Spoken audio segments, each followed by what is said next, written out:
பெண்கள் விஷயத்தில் அத ரசூலுல்லாஹ் சக்கராத்துல சொன்ன வார்த்தை ஆழமான பொருளை வச்சு சொன்னாங்க. மெம்பர்ல தூக்கி உட்கார வைக்கிது பெருமானார் உட்கார்ந்தாங்க.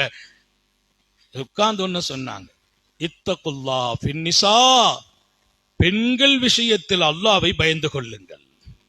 அது எல்லாத்தையும் உள்ளடக்கிய வார்த்தை.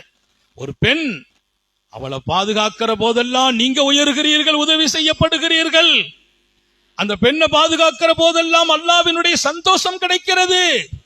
அவ விஷயத்துல நீங்க தப்பு தவறா நடந்து விட்டீர்களே ஆனால் அல்லாஹ்வின் வருத்தமும் கோபமும் உங்கள் வாழ்க்கையின் ஒரு பெரிய எதிர்காலத்தையே மாற்றிவிடும். அல்லாஹ்வை பயந்து கொள்ளுங்கள். நம்ம பேர்ல இறக்கப்பட்டு சொன்ன வார்த்தை, அது பெண்களுக்கு உபகாரத்துக்கு சொன்ன வார்த்தையை விட நம்ம பேர்ல இறக்கப்பட்டாங்க. நீங்க ஏதாவது பெண்கள் விஷயத்துல தப்பு தவறா நடந்து அல்லாஹ்ட்ட மாட்டிக்கிடாதீங்கன்னாங்க.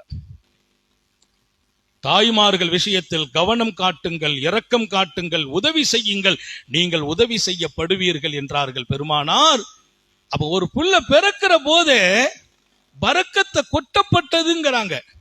எப்படி பெண் மக்கள் இருந்தா அந்த குடும்பம் கஷ்டமாகும்? இங்க நல்லா பாருங்க, ஒண்ணுமே இருக்காது, 4 பொம்பளை பிள்ளைகளோடு வாழ்றார், 4 பேரையும் எப்படியோ கட்டி முடிச்சிட்டு சந்தோஷமா இருக்கிறார். அதெல்லாம் ஒன்னும் கைவிடுறது இல்லை. 1-2 நெருக்கடி இருக்குமே தவிர பெரும்பாலும் அல்லாஹ்வுடைய உதவி இருந்துகிட்டே இருக்கு. பரக்கத்துன்னா அதுக்கு பொருள் நமக்கு விளங்காது.